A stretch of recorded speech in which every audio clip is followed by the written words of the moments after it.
"You're not the supermodel I ordered," the Mafia boss said. Then he saw the memory card in her hand, locked the door, and refused to let her leave. Nora Bennett had only meant to return something she found beside a hotel elevator. She was tired, soaked from the Chicago rain, and thinking about nothing more dangerous than editing photographs before midnight. But the man inside Suite 1906 was Vincent Rourke, and the two strangers watching from the hallway were not hotel guests. Sometimes one ordinary decision opens the door to a life you were never meant to see. Stay with this story because every photograph, every silence, and every hidden betrayal will reveal why the wrong woman may be the only person capable of saving the most feared man in Chicago. Like the video and tell us in the comments where you're watching from. The wrong woman had arrived at Vincent Rourke's door, but the mistake had begun hours before either of them knew the other existed. At 2 that afternoon, Nora Bennett stood on the rooftop terrace of the Halston Crown Hotel with the Chicago wind pressing cold fingers through her coat and 3 senior executives pretending not to hate one another. The skyline rose behind them in silver glass and hard autumn light. Far below, traffic moved along the river in patient red lines. The city looked almost clean from 40 stories up all distance and geometry, every ugly thing reduced to a shape that could be composed. Nora lifted her camera. "Move half a step toward the window," she said. The chief executive adjusted his jacket instead. "Which direction your left?" He stepped right. Nora lowered the camera. "Your other left." A young art director covered a laugh with a cough. The executive gave Nora the kind of smile powerful men used when they had decided to forgive someone for being useful. "I want this to feel natural," he said. "It will," Nora replied. "As soon as everyone stops trying to look natural." The chief financial officer glanced at the chief executive. The chief executive glanced at the communications director. Their expressions tightened with the synchronized discomfort of people who had spent years learning how to hide conflict in conference rooms and had not expected a photographer to notice it in the first 30 seconds. Nora did not need them to like her. She needed them to stand where the light could find them. She raised the camera again. "Look at each other." No one moved. "Like you work together." That earned her another restrained laugh from the art director. The communications director finally turned toward the others. The chief financial officer followed. For one brief second before the chief executive could rearrange his expression, irritation crossed his face. Nora pressed the shutter. There it was. Not harmony, not trust. Something better. Truth. The camera captured the fraction of a second before people remembered what they wanted the world to believe about them. Nora had built a career around that fraction. She knew how the mouth changed before a lie, how the shoulders shifted before anger, how a person who claimed confidence always glanced toward the nearest exit when they felt trapped. People thought photography was about light. It was about hesitation. "Got it," she said. The executive relaxed immediately. He had no idea which moment she meant.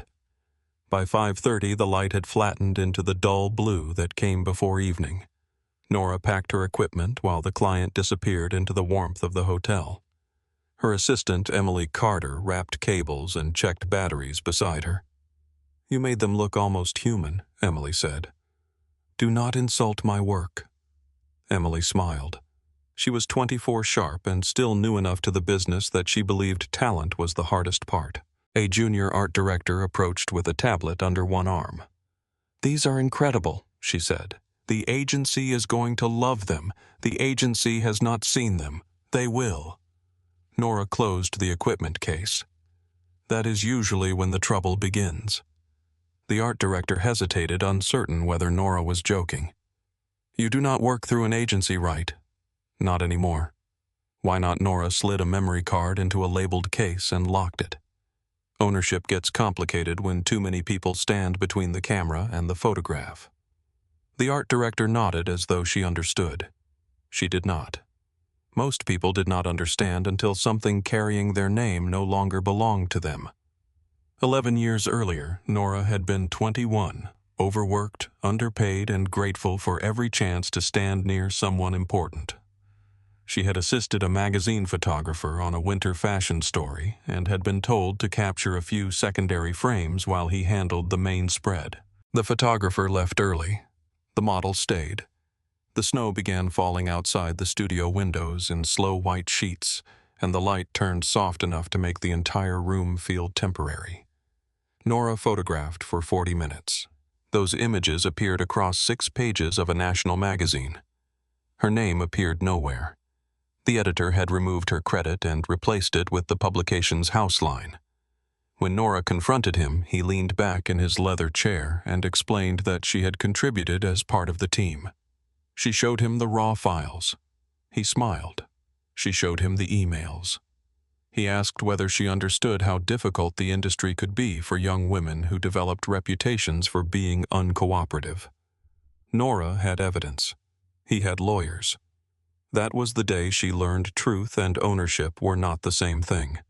Since then, every file had 3 copies. Every contract had precise language. Every card was labeled. Every transfer was recorded. She owned her cameras, her software, her storage, and the company name printed on every invoice. No agency, no permanent partnership, no one between the shutter and the signature. Emily watched her run the final backup in the rooftop equipment room. "You know the cards are fine," she said. "The cards do not need to be fine. They need to be verified. The client is waiting for selects tomorrow, not tonight. Problems rarely respect delivery schedules." Emily leaned against the wall. "One day I am going to convince you that the world is not always trying to steal your work." Nora glanced at her. "One day I am going to convince you to stop leaving your coffee on my equipment cases." Emily looked down. Her paper cup rested inches from a lens worth more than her car. She moved it. Point taken. Across the hotel, several floors below, another camera case was being prepared for a session that did not exist. Suite 1906 had been booked under the name of a luxury watch company based in Geneva. The company was real. The campaign was not. Garment bags hung near the bedroom door. Makeup cases covered the dressing table. 2 silver reflector panels rested against the wall. A tray held bottled water, untouched fruit, and a printed schedule with the name Sienna Cross across the top. Sienna was one of the most recognizable models in the country. She had walked international runways, appeared on magazine covers, and learned years ago that wealthy men often mistook access for ownership. She had worked with Vincent Rourke once before. He had been polite, distant, and careful not to stand in anyone's way. That was why she had agreed to help him. At 8 that evening, Sienna was supposed to arrive in a silver gown with a stylist, a makeup artist, and 3 equipment cases. The hotel would see a private fitting for a high-value advertising campaign. Inside one of those cases, Elias Ford would carry a memory card.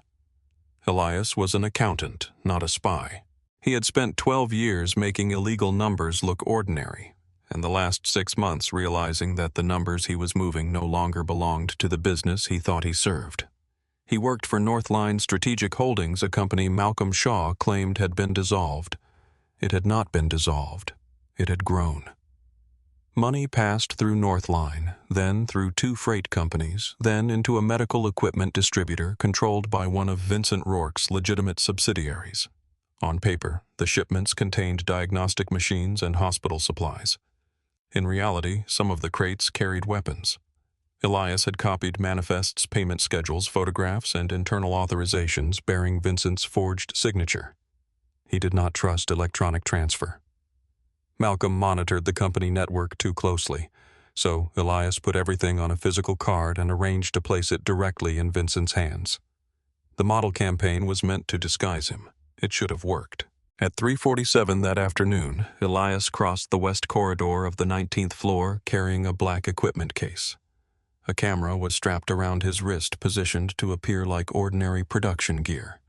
He reached suite 1903. Travis Kincaid stepped out of the room.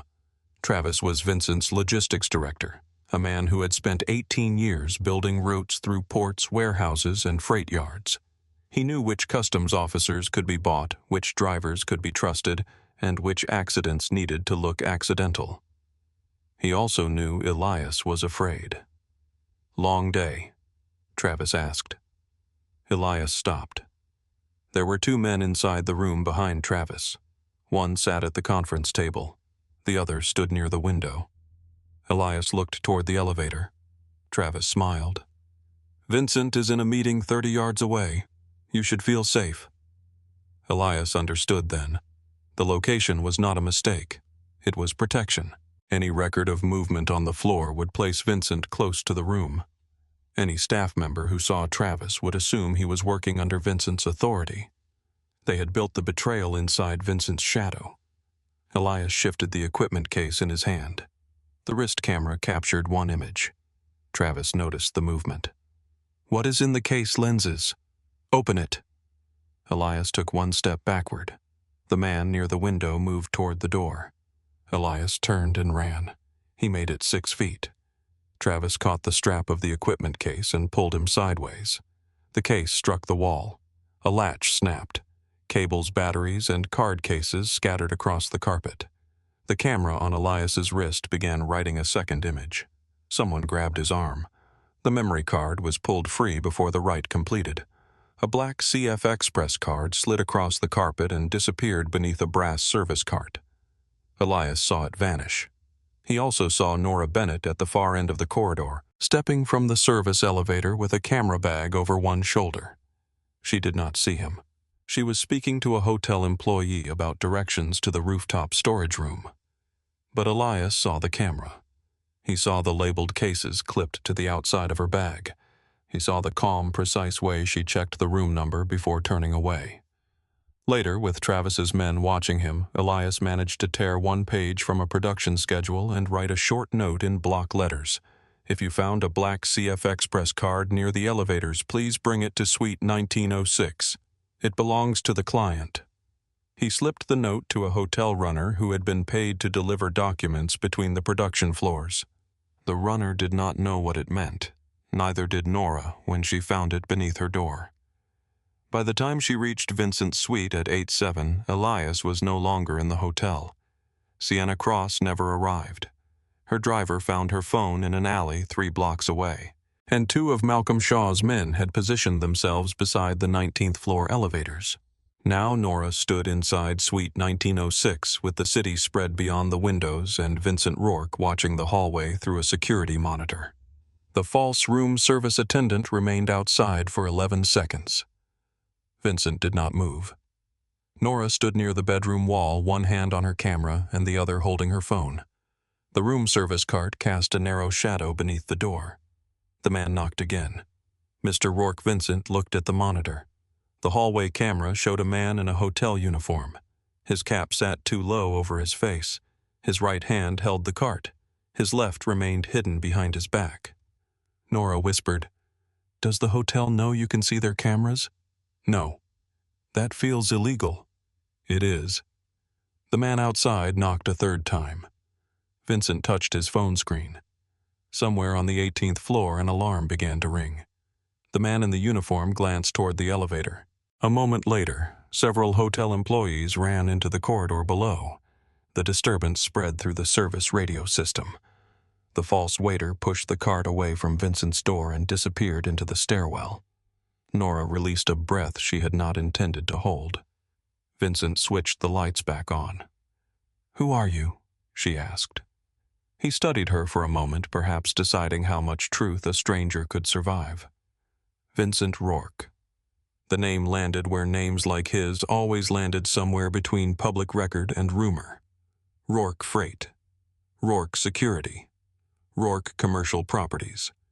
Warehouses along the South Side. Truck routes running through Illinois, Indiana, and Wisconsin.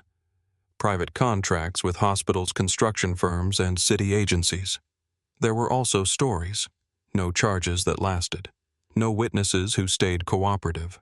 No newspaper willing to print the word family without surrounding it with careful language. Nora kept her face neutral. "You own half the trucks that move through the South Side. Not half. That correction is not comforting." Vincent turned away from the monitor. "You know who I am. I know what your company name is. That is not the same thing." "No," she said. "It usually means the public version is cleaner." His gaze rested on her with renewed interest. Nora was beginning to recognize the different ways he looked at people. Some glances dismissed, some measured. This one revised. He gestured toward the sitting area. "You can sit. I can also stand." "Yes." He did not tell her again. That mattered. Nora remained near the door. Why was a supermodel supposed to come here? She was part of a cover. For what? A private exchange. The card. Vincent nodded. Nora looked at the small black case on the desk. So the fashion campaign was fake. The company is real. The booking was arranged through legitimate channels. The photographers, stylists, and equipment were supposed to make movement on this floor look ordinary. And Sienna Cross agreed to this. She agreed to help someone deliver evidence. Evidence against whom Vincent did not answer immediately. The pause was not hesitation. It was control. Nora had photographed enough powerful men to know the difference. "Someone inside my organization," he said, "has reopened a freight route I shut down." "What kind of freight?" His eyes held hers. "Weapons." The room changed. Nothing moved. The city still shone beyond the windows. The heater still pushed warm air through the vent. Somewhere below, a horn sounded on the street. But the word placed weight inside everything. Nora looked at the card again. "You said the route was shut down." "It was." "By you?" "Yes." "Then why does someone working for you still have access?" That is the question the card was supposed to answer. She folded her arms. "And if those men outside get it, the evidence disappears. The route remains active. The documents continue to carry my authorization. Real authorization forged. You are saying someone is moving weapons through companies you own and building a record that makes it look like you approved it." "Yes. And you expect me to believe you are the innocent party?" Vincent's expression did not change. "I did not say I was innocent." The honesty of the answer unsettled her. Men who built public reputations around power usually rushed to defend the difference between what they had done and what they had allowed. Vincent did neither. He continued, "I am trying to move every business under my control into legitimate operations. Freight, property, security. Some people believe that transition is weakness. Others believe it is bad for profit, and the weapons hidden inside medical equipment shipments. If one crate is found, the paperwork leads to my companies. If the operation is exposed before I can prove who authorized it, federal investigators will not care about the difference between ownership and control." Nora almost laughed, but there was no humor in it. "I care about that difference more than most people." Vincent looked at her camera. "You said you saw one image, for less than a second. Describe it again." Nora stared at the dark screen of the security monitor. She could still see the preview in her mind, not as one complete image, but as layers. "A corridor," she said. "This hotel, the west side of the floor. How do you know the wall sconces are reflected in polished brass panels? The east corridor uses matte steel. I passed both on my way upstairs." Vincent said nothing. She continued. "Two men. The taller one wore a navy overcoat. The shorter one held a slim document envelope. The frame was tilted left, probably because the camera was hanging from someone's wrist. Could you see the taller man's face? Part of his profile. Enough to identify him possibly if I saw the full resolution file. What else? A silver ring on his right hand. Square face. Dark stone." Vincent's jaw tightened almost imperceptibly. Nora noticed. "You know the ring. Keep going." There was a black box near the shorter man's hand. It could have been a watch case. There was a partial room number behind them. 19. Maybe 1903 or 1905. The last digit was outside the frame. Anything else? Nora closed her eyes. The image returned in a flash of dim corridor light. Someone was reflected in the far mirror. A man I do not know. Clothing silver fabric. Only a narrow section. It may have been a woman. It may have been a garment bag. Sienna was supposed to wear silver. That does not make the reflection Sienna. You noticed it. Noticing and knowing are different things. Vincent watched her for a long moment. Most people would not remember half of that from 1 second. Most people do not spend 11 years studying what a frame contains and what it leaves out. Nora looked at him. That was the first thing he had said that sounded like understanding rather than observation. Vincent's phone vibrated. He read the message. The hallway is clear. Nora glanced at the door. I can go. Yes. She did not move. Vincent noticed. What changed? You said the men had my photograph. They do. You said someone broke into the hotel security system. Yes. You said the card may connect your company to weapons shipments. Yes. Nora looked toward the bedroom where her own room lay several doors away on the same floor. And you expect me to walk back there and sleep? No. Good. I expect you to decide after you understand the risk. She studied him. You are very careful with the word decide. I was not careful enough with it at the door. The admission was quiet and direct. Nora took out her phone. My location stays active. The door stays unlocked. You do not touch my equipment. You tell me the truth when I ask a question, even if the truth is incomplete. Vincent considered each condition. Yes. That quickly I know what an agreement sounds like. Nora sat in the chair nearest the exit. Vincent remained standing. For the first time since entering the suite, she allowed herself to look at him as a subject rather than a threat. He was not restless. Powerful men often performed calm by refusing to move, but their hands betrayed them. Fingers tapped, rings turned, sleeves were adjusted without reason. Vincent's stillness was different. It came from discipline. That did not make him safe. It made him controlled. They stayed that way for nearly an hour, separated by the width of the room, and the knowledge that neither trusted the other enough to pretend otherwise. At 10:15, a member of Vincent's security team called from Nora's floor. Her door had been opened. Vincent put the call on speaker. The guard's voice was low. No visible damage. Nothing appears missing. Nora stood. What was touched? A pause. Your laptop case was opened. 2 external drives were moved. The camera cabinet was unlocked. Were the drives connected to anything number photographed possible? Nora felt the fear arrive in a colder form. Someone had not entered her room to steal. They had entered to learn. They wanted to know how she stored files, where she kept backups, and whether she had copied the memory card. Vincent ended the call. Nora looked at the black card on the desk. That is why they searched my room. Yes. They think I copied it. Yes. I did not. They cannot afford to believe you. She walked to the window. Below them, Chicago continued as though none of this mattered. Office lights burned in towers. Cars crossed bridges. People carried groceries into apartments and argued over dinner reservations. An hour earlier, Nora had been one of them, a tired woman in a hotel room with work to finish. Now, strangers knew her face had entered her room and were measuring the distance between suspicion and violence. Vincent stood behind her far enough away that she could not mistake his presence for pressure. You can move me to another room, she said. They will find the booking. I can leave the hotel. They are watching the exits. I can call the police. You can. She turned. He was not mocking her. Would that help? It would create a record. It would also tell whoever is behind this that the card may enter official custody.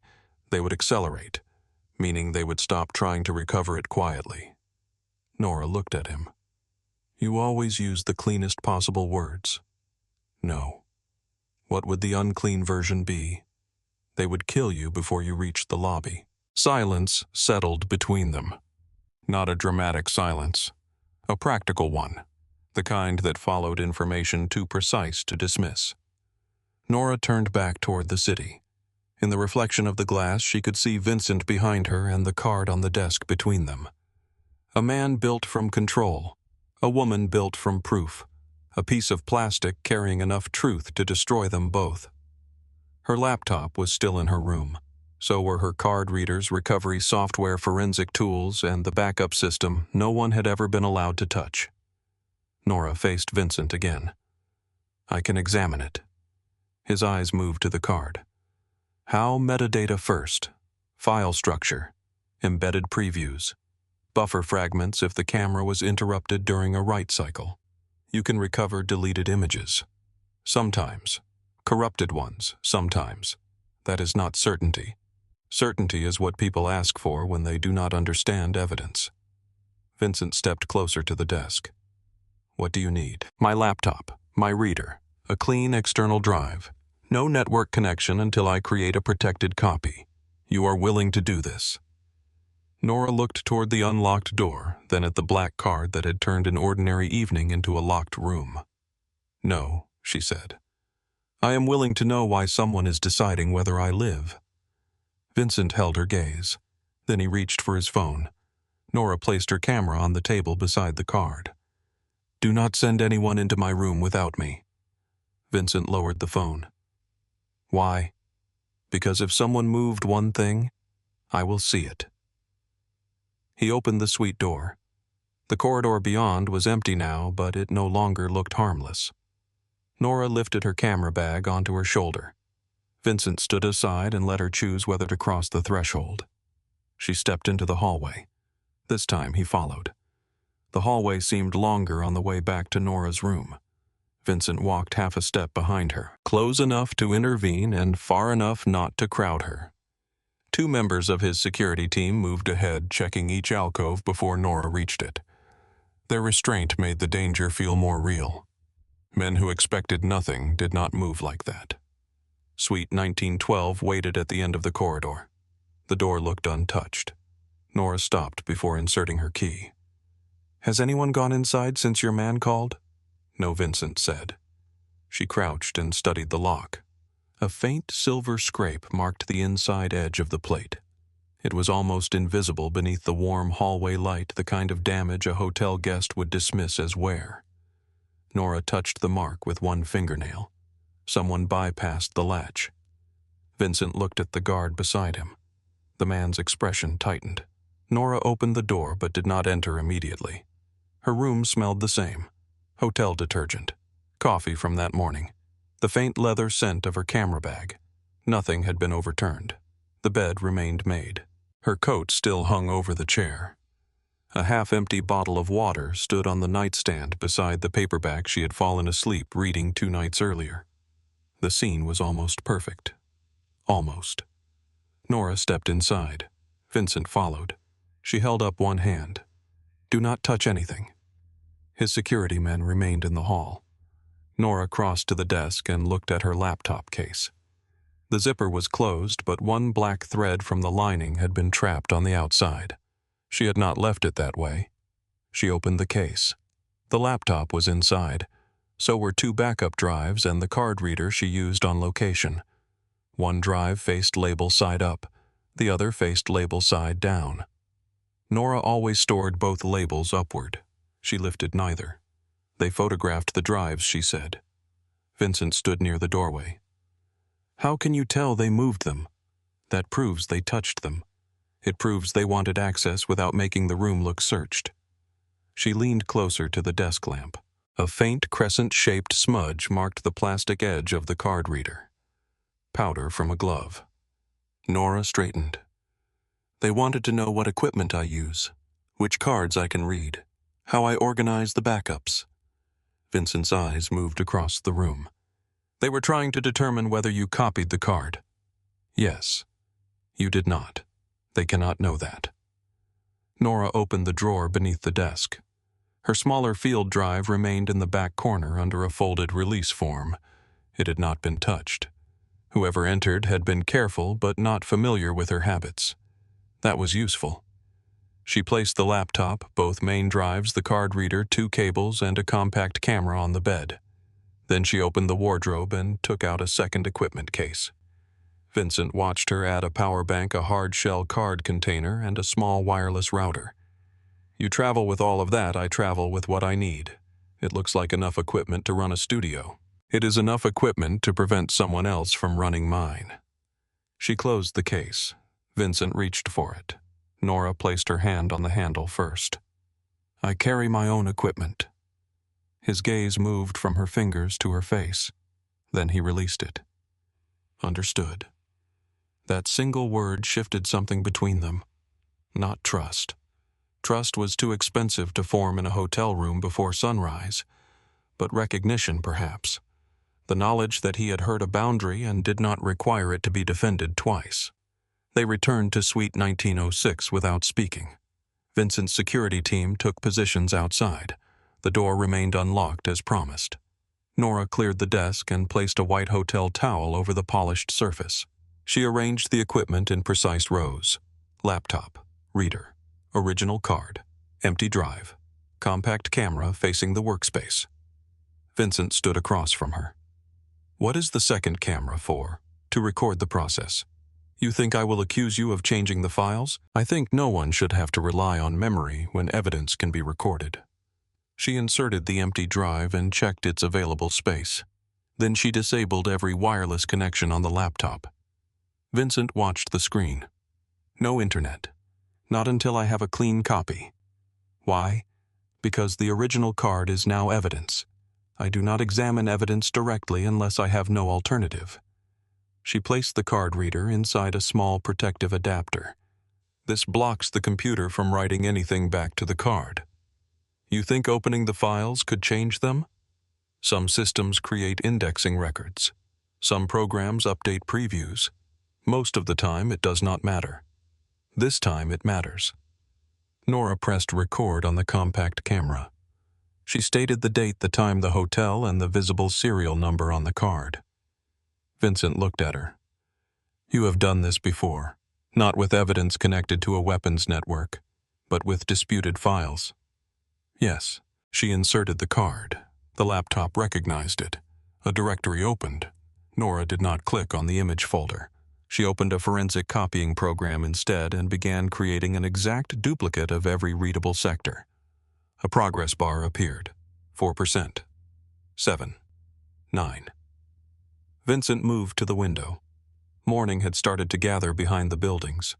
The city was still mostly dark, but the glass towers had begun to separate from the sky. Nora watched the transfer. Do you always stand when you wait? Vincent glanced back. Usually. Why, sitting makes people think the conversation is finished. There is no conversation. There might be. She looked at the progress bar. 17%. You already know who wore the ring. Vincent did not answer. Nora kept her eyes on the screen. The square silver ring with the dark stone. You reacted when I described it. I reacted to several details.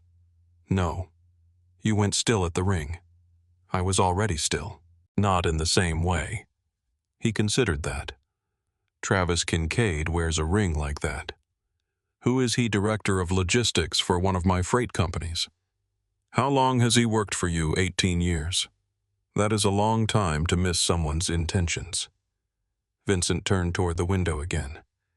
Intentions are easy to hide when loyalty is profitable. The transfer reached 32%. Nora said, Do you trust him? I did. She heard the past tense. That was answer enough. The copy completed at 6:12 in the morning. Nora verified the checksum against the original. The numbers matched. She removed the card and sealed it inside the hard shell case. Only then did she connect the copied drive. The image directory contained 23 files. Most were test shots, empty corridors, reflections in polished walls, lighting checks, a blurred photograph of an equipment case. The 22nd file was intact. The 23rd was damaged. Nora opened the intact photograph. The image filled the screen. The camera had been tilted at an angle just as she remembered.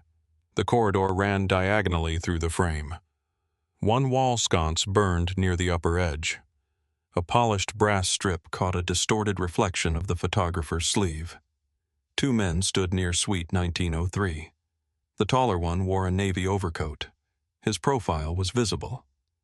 Vincent came to the desk. He stopped beside Nora's chair.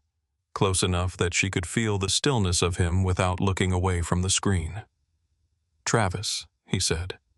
His voice held no surprise, only confirmation. Nora enlarged the image. Travis's right hand was extended toward a shorter man holding a document envelope. The silver ring was clear now. Square face, black stone. "What is being exchanged?" Vincent asked. "Not enough detail yet." She adjusted the exposure and lifted the shadows. A black rectangular object appeared between their hands. It was larger than a watch case. Nora zoomed in. The edges were rounded. One corner had a shallow indentation.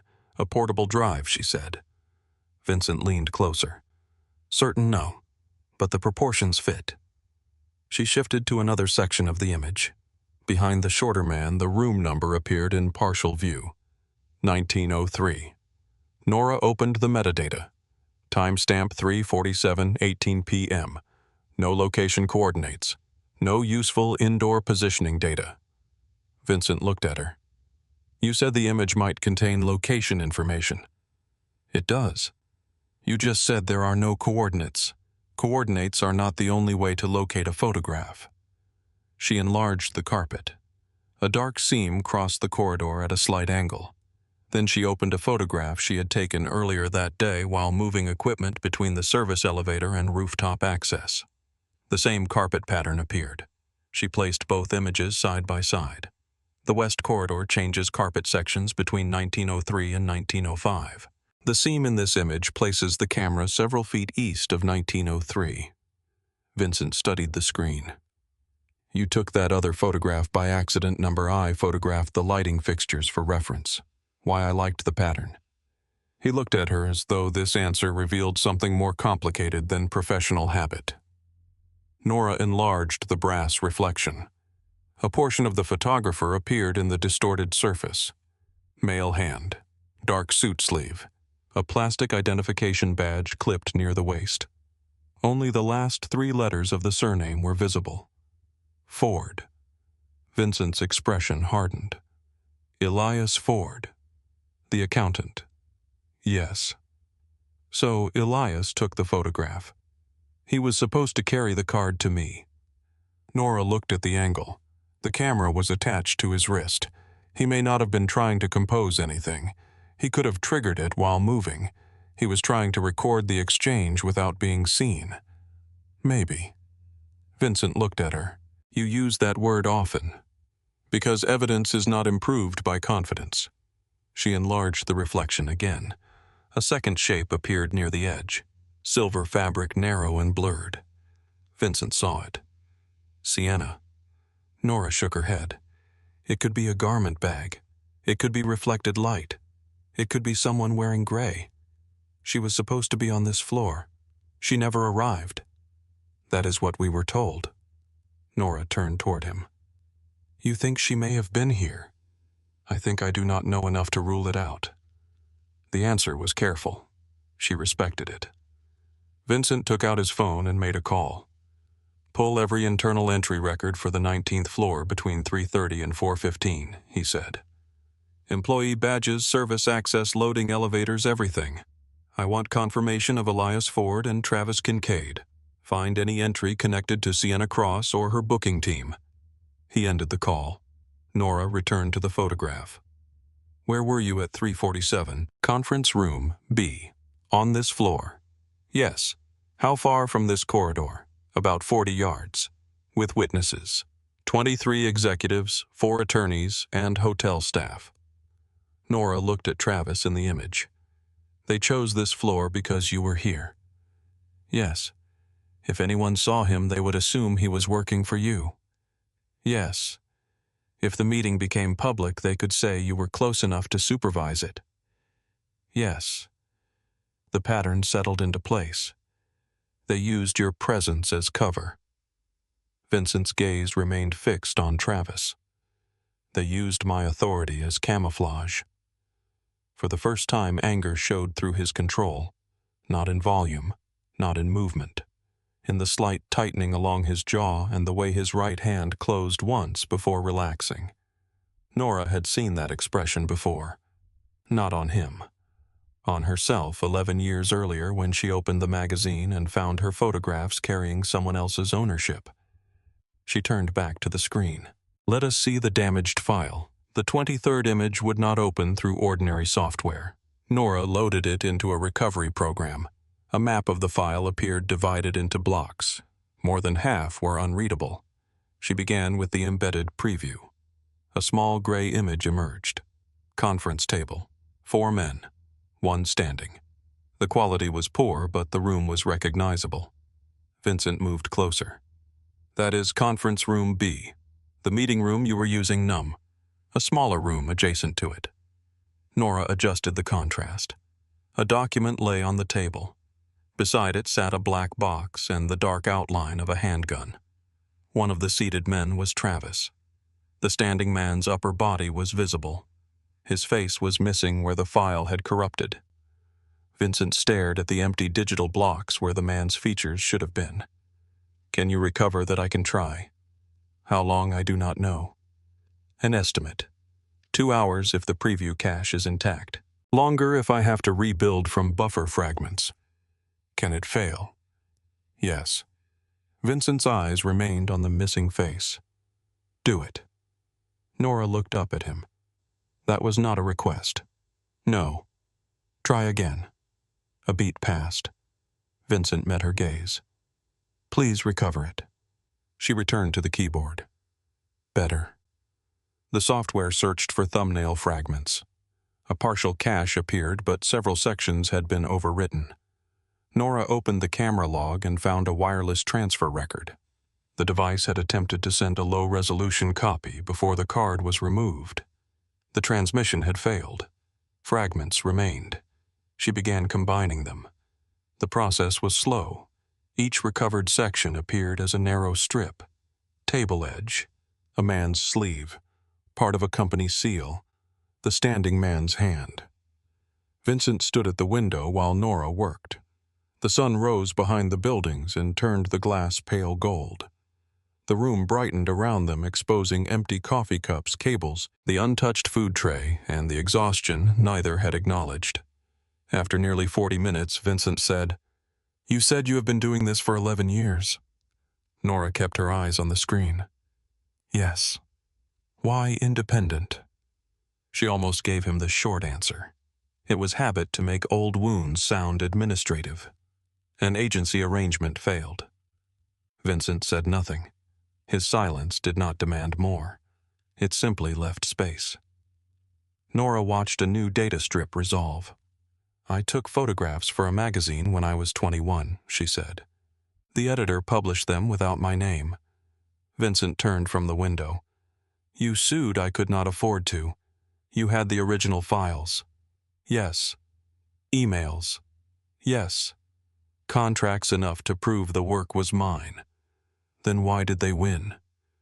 Nora stopped typing. Because proof does not mean much if the other person can afford to keep you in court until you disappear. Vincent looked at the camera recording the desk. So you began recording everything. I began owning everything. Your equipment, my files, my transfers, my contracts, my storage. No agency, no one between the camera and the photograph. Vincent was quiet. Nora resumed the recovery. What she asked. I made a similar decision, at a different scale. Yes. For a different reason. Yes. She waited. This time his silence carried a choice. Then he spoke. Malcolm Shaw taught me how to run the organization after my father died. Nora looked up. Malcolm is your partner. He was my father's advisor. Then mine. You trust him. I trusted him enough to let him disagree with me in public. That sounds dangerous. It was supposed to make him honest. Vincent moved toward the desk. When I shut down the weapons routes, Malcolm supported the decision. He helped move money into freight and property. He told the older men the organization had to change. But you think he continued the old operation? I think someone did. Nora studied his face. You do not want it to be him. Vincent looked at the missing face in the corrupted image. Wanting has no place here. That does not answer me. His gaze met hers. "No," he said. "I do not want it to be him." The honesty sat between them. Nora understood it too well. Evidence was easiest to demand when it threatened a stranger. It was different when the truth carried a familiar face. The recovery program finished mapping the remaining cache. Nora leaned forward. A new fragment appeared across the upper portion of the standing man. Jaw, mouth, one eye. Vincent went still. Nora enhanced the strip. The face was incomplete, but identity no longer required perfection. Vincent said the name quietly. Malcolm. The room seemed to contract around the word. Nora continued reconstructing the image. The corporate seal on the document became clearer. She searched the company name visible beneath it. Northline Strategic Holdings. Vincent stared at the logo. He told me he dissolved it 18 months ago. He did not. No. The final usable fragments settled into place. Malcolm stood at the head of the conference table. Travis sat to his right. Two men Nora did not recognize sat across from them. A manifest lay open beside the handgun. Nora enlarged the page. The printed description listed diagnostic machines and imaging equipment. Handwritten numbers appeared in the margin. Vincent read them. Crate quantities. For what rifles? Nora shifted to the authorization page underneath. Vincent Rourke's name appeared near the bottom. The signature was convincing. She looked at Vincent's hands. Sign something. He raised an eyebrow. Now. Nora slid a hotel notepad toward him. Vincent signed his name. She placed the fresh signature beside the one in the photograph. At first glance, they matched. Same slant. Same long stroke in the R. Same controlled finish. But the pressure was wrong.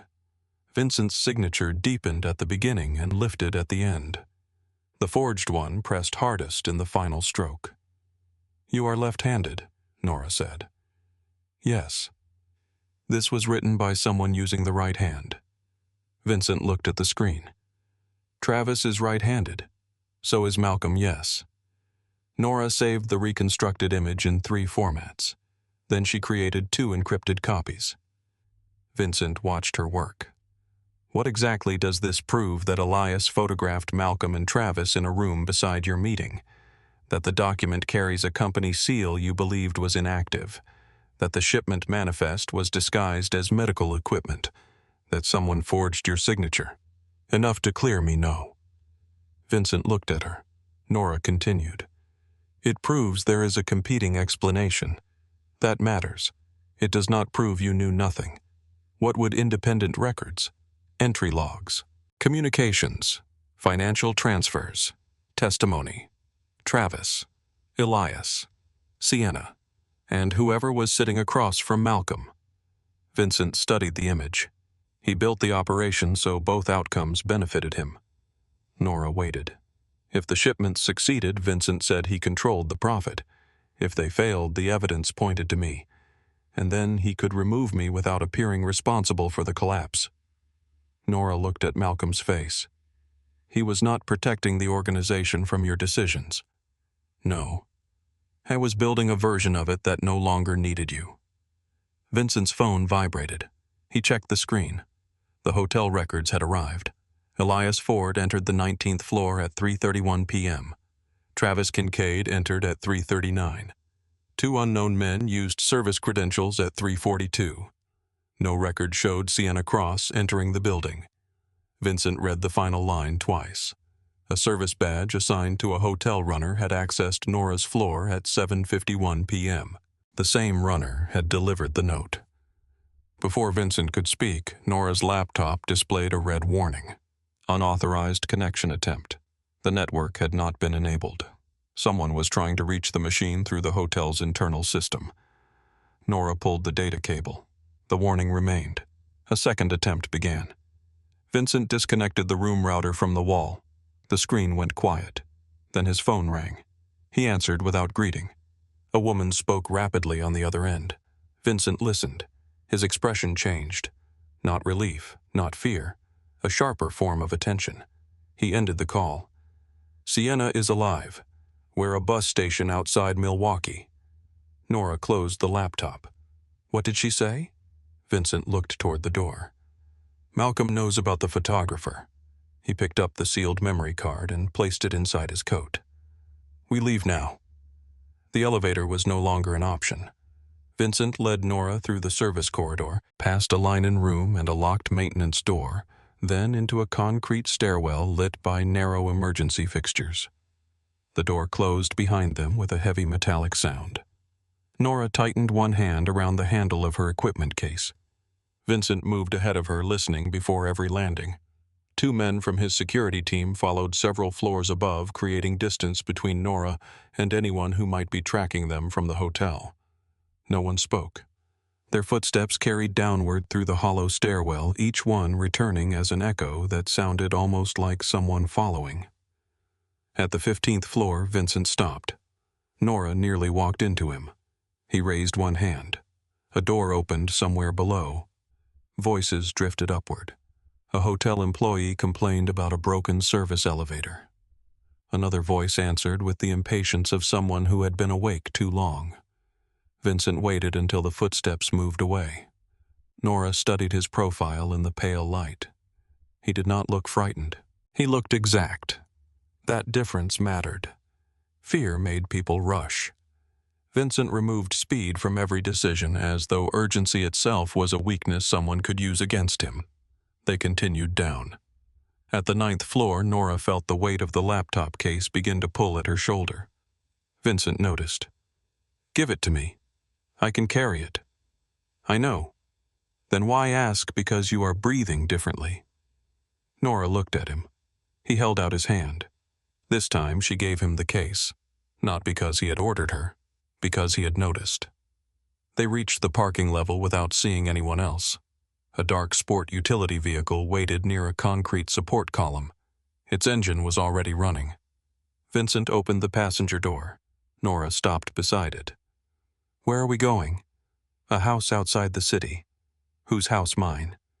That does not answer the part I care about. Vincent placed her equipment in the rear seat. Lake Forest, west of the lake. 40 minutes if traffic is light. You have people there. Number cameras. Yes. Anyone else know the address? A pause. Very few. Nora looked toward the garage entrance. A black sedan passed slowly on the street beyond the security gate. She could not see the driver. Give me the address. Vincent did. She entered it into her phone and sent it to Emily with a brief message. Private assignment. Leaving the city. I will call before noon. Vincent watched her. You do not object, no. You are not taking my phone, no. You are either very confident or very careless. Neither.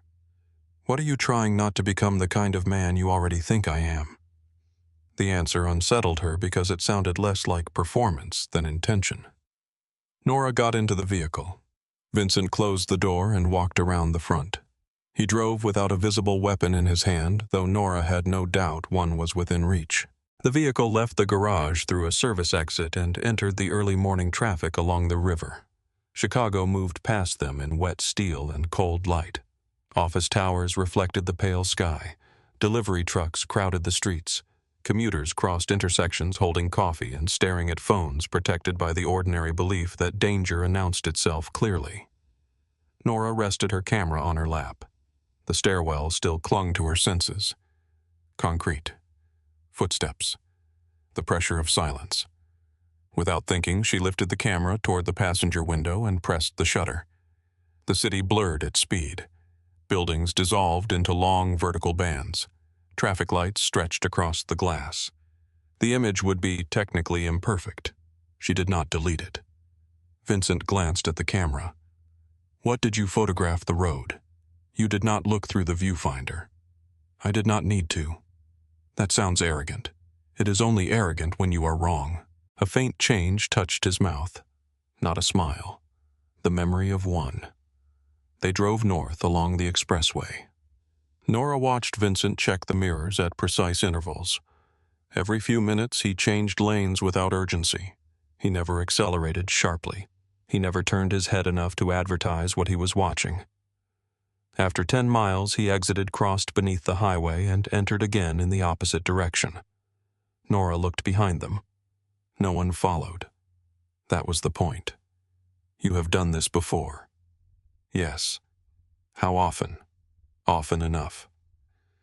The city thinned into lower buildings, then neighborhoods, then stretches of winter bare trees and quiet roads. Nora looked at the sealed memory card inside Vincent's coat.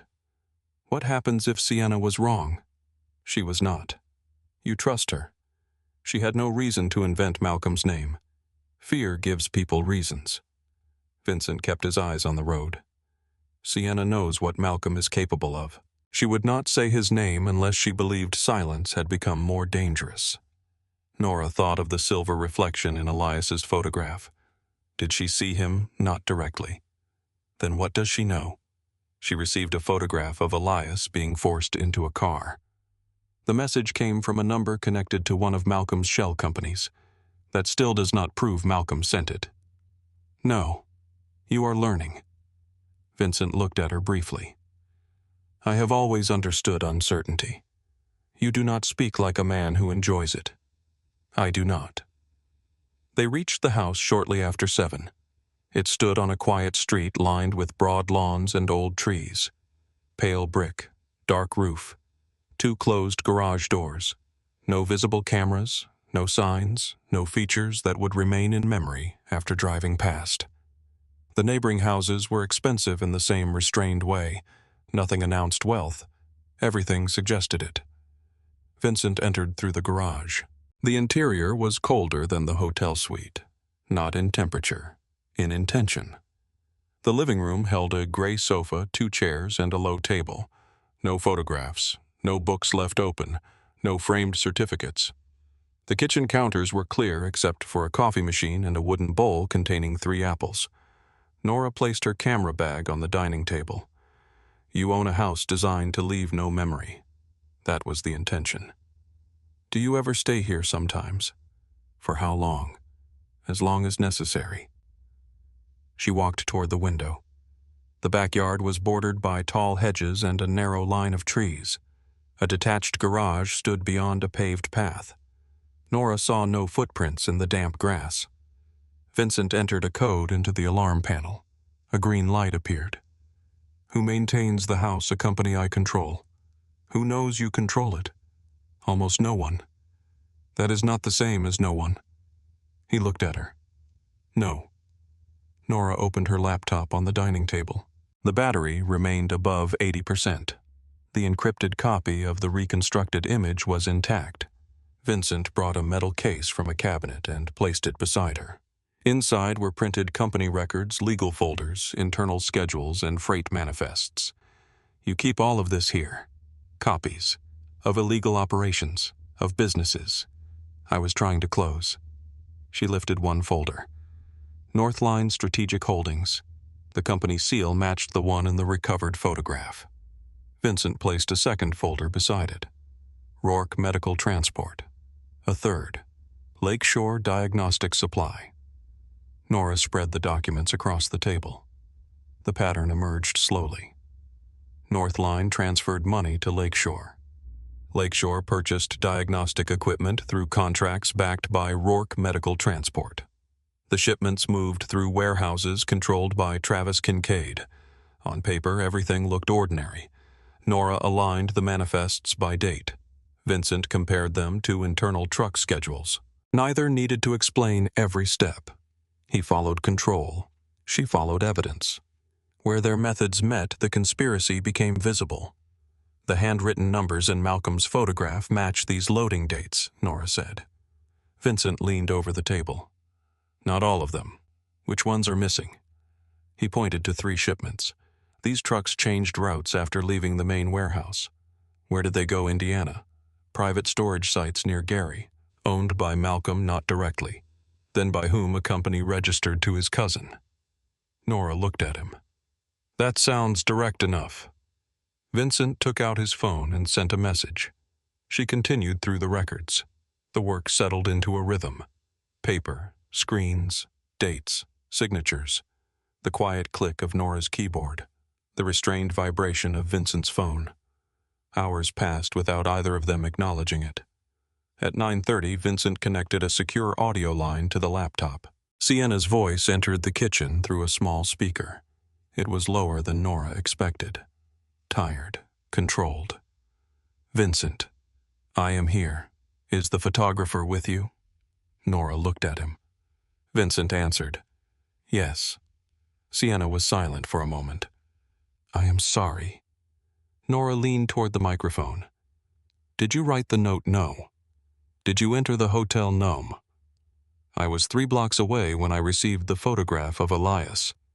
"What did it show 2 men forcing him into the back of a van?" His face was bleeding. "Could you identify the men?" "One worked hotel security during the campaign setup. I do not know his real name." Vincent wrote something on a legal pad. Nora asked, "Why did you abandon your phone?" The message included a second photograph. It showed my driver outside the hotel. They knew where I was. "Why run to Milwaukee? I took the first bus that left." Sienna's voice shifted. The message said if I entered the Halston Crown, Elias would die. Nora looked at the handwritten note in a clear evidence sleeve. "Elias may have written this," how Vincent answered. "He was on the 19th floor before they took him." Nora enlarged the first photograph and studied the reflection of Elias's equipment case. A label had been attached near the handle. White tape, black block letters. She placed the photograph beside the note. The shape of the E, the open top of the R, the narrow spacing between letters. "It matches," Nora said.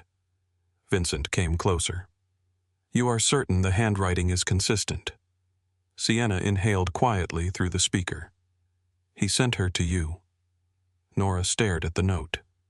Elias had seen her for only a few seconds. A woman carrying cameras in a hotel corridor. A stranger with labeled cases and no reason to become involved. "He did not know me," she said. "He knew what you were," Vincent replied. Nora looked at him. A photographer, someone who would understand the card mattered. He chose desperately. He still chose correctly. The statement warmed something in her that she did not want warmed. She returned to the call. "Sienna, did Malcolm ever speak to you directly once? 2 weeks ago. What did he say?" He asked whether Vincent had explained the real purpose of the campaign. "I said yes. He told me men like Vincent used beautiful women to make ugly things look legitimate." Vincent's expression did not change. Sienna continued. "I thought he was warning me about you. He was warning you away from Elias," Vincent said. "Yes. Where are you now with an attorney you trust?" Vincent gave her instructions and ended the call. The kitchen became quiet again. Nora studied the note. Elias had been taken because he chose to preserve evidence. She had been selected because he believed she would not ignore it. The knowledge did not feel flattering. It felt invasive. A stranger looked at me in a hallway and decided I could carry this. Vincent poured coffee into 2 cups. "He saw your equipment. He saw a camera. He saw how you handled it. You are romanticizing a desperate choice." "No." Vincent placed 1 cup near her. "I am recognizing one." Nora wrapped both hands around the coffee but did not drink. Outside, the morning had brightened. Thin winter sunlight reached the kitchen window and stopped on the edge of the table. Vincent remained standing. She looked at the folders around him. "Why shut down the weapons routes?" He did not answer at once. The pause felt different from the ones in the hotel. Less controlled. More personal. "I was 19 when one of my father's warehouses was attacked," he said. Nora waited. There was a boy in a car outside, 8 years old. His mother worked in the office. She had brought him because school was closed. Vincent looked toward the window. He was waiting for her. The rest of the story arrived before he said it. He was shot. Yes. Did you know him? No. That did not matter. No. Vincent picked up one of the manifests. My father called it collateral damage. He paid the family and replaced the windows. His voice remained level. That made the memory worse. I remember his mother kneeling beside the car. I remember the sound she made. Everyone else talked about retaliation, roots, reputation. I could only hear her. Nora watched him carefully. When you took control, you closed the roots. Not immediately. The answer carried no attempt to make himself better than he had been. It took years. Some men depended on the money. Some companies existed only because of it. Every closure created enemies. Malcolm supported you, in public, and now he thinks your conscience made you weak. He thinks survival excuses everything. Do you? Vincent met her eyes. I used to. The room held the weight of what he had not described. Men hurt. Orders given. Choices made before conscience became stronger than habit. Nora did not ask him to confess. She did not need innocence from him. She needed truth. Later, while Vincent took a call in the living room, Nora walked through the kitchen with her camera. The house resisted photographs, blank walls, controlled surfaces, nothing personal enough to reveal who had chosen it. She framed the window above the sink. One coffee cup sat on the counter. Pale light touched its rim. No people entered the image. She pressed the shutter. Vincent returned. You photograph empty rooms. Rooms are rarely empty. What is in that one? She looked at the camera screen. Someone who left the cup. He stood on the other side of the kitchen. The sleeves of his black shirt were rolled to his elbows. His jacket lay over a chair. Without it, he looked less like the man who had opened the hotel door and more like someone who had not slept. Nora raised the camera. Then she stopped. Vincent noticed. Why did you not take it? You knew I was looking. Does that ruin the photograph? Sometimes. And other times. She lowered the camera. It changes what the subject is willing to show. What am I showing? Nothing yet. He moved toward the sink and poured water into a glass. Nora watched him stand in the flat morning light. No threat, no audience, no one waiting for him to perform control. She pressed the shutter. Vincent turned his head. The camera captured him between motion and recognition. Nora looked at the image. His face was mostly shadow.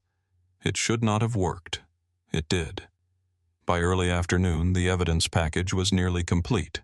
Nora created 3 encrypted archives, one for Vincent's attorney, one for an independent security investigator, one for a timed server that required a code every 12 hours.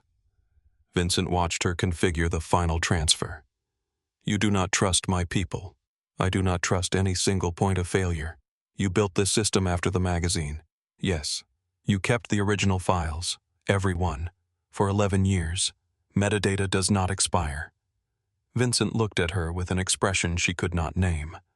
Recognition without surprise, as though she had translated one of his own beliefs into another language.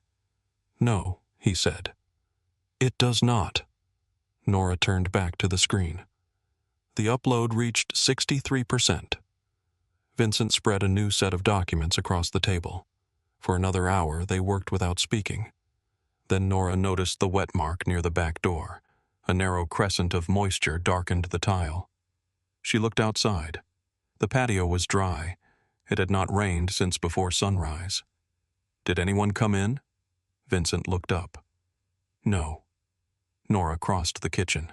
The drawer beside the sink stood open by less than an inch. She had closed it after making coffee.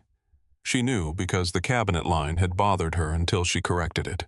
She looked at the alarm panel. A small notification showed a 4-second interruption at 5:12 that morning, before they arrived.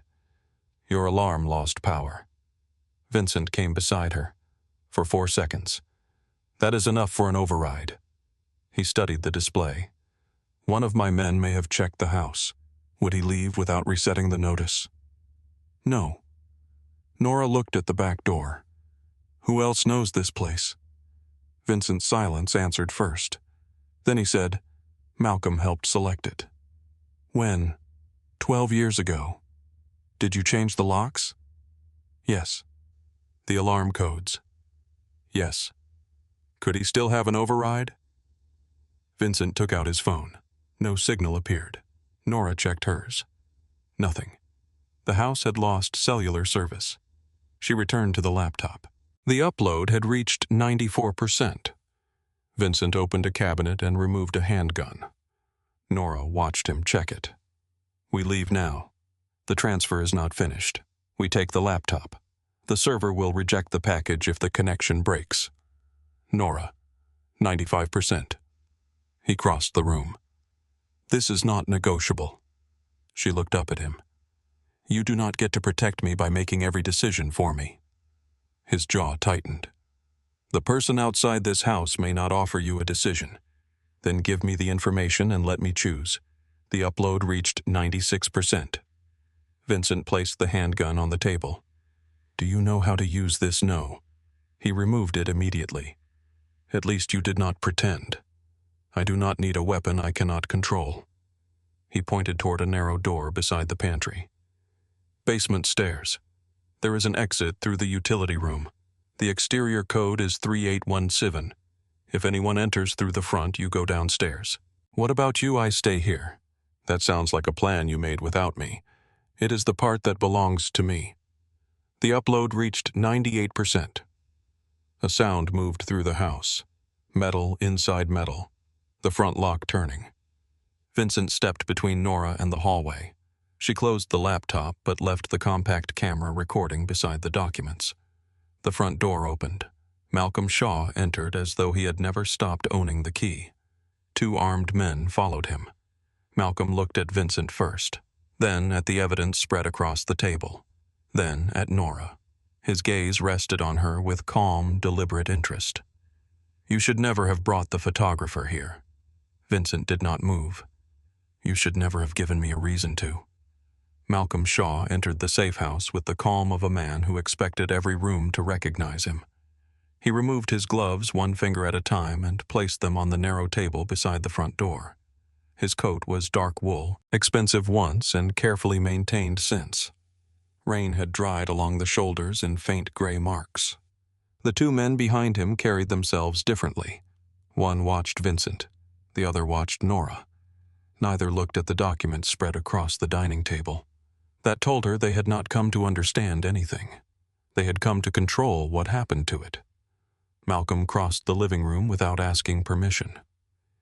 You chose the kitchen, he said. Vincent remained between Nora and the hallway. You always preferred rooms with 1 exit. Malcolm looked toward the basement door. This one has 2. Vincent's eyes did not leave him. You remember the house. I helped buy it. You helped choose it.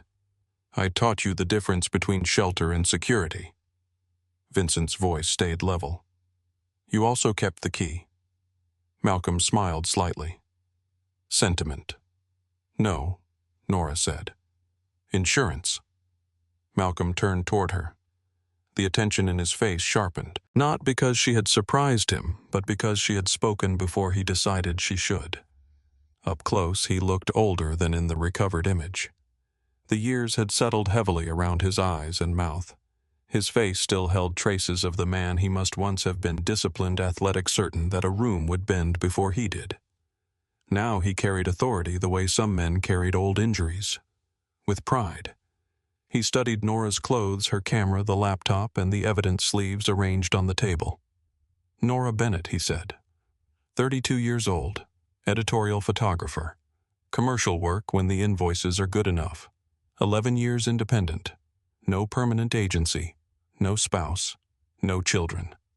1 assistant named Emily Carter. Nora felt fear move through her in a clean, cold line. She kept her hands still.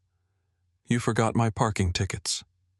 One of the men near the door almost reacted. Malcolm did not. You have 2 unpaid from last year. Then your research is better than your manners. Vincent shifted half a step. The movement was small, but Malcolm noticed. His eyes moved from Nora to Vincent. You are standing too close to her. You are standing in my house. This was never your house. No, Nora said. It was a place he thought you could not enter. That is different. Malcolm looked at her again. You notice distinctions. It is how I make a living. It is how you entered a situation you do not understand. Nora glanced at the documents. I understand the forged authorization, the false medical shipments, the shell company, and the man in the recovered photograph. Malcolm's gaze flicked toward the laptop. Only once. It was enough. Nora saw the calculation behind his eyes, not whether the image existed, how many copies existed. Vincent saw it too. You should have dissolved Northline, he said. Malcolm moved to the dining table and looked down at the papers.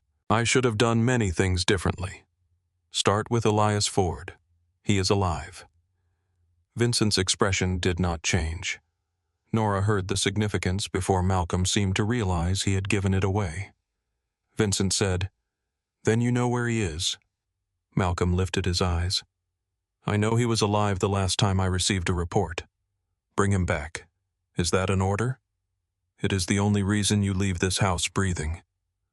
The two armed men shifted. Vincent did not look at them. Malcolm did. His eyes rested on each for less than a second, measuring loyalty, timing, and fear. Then he pulled out a chair and sat at the table. This is why the transition is failing, he said. Everything has become personal with you.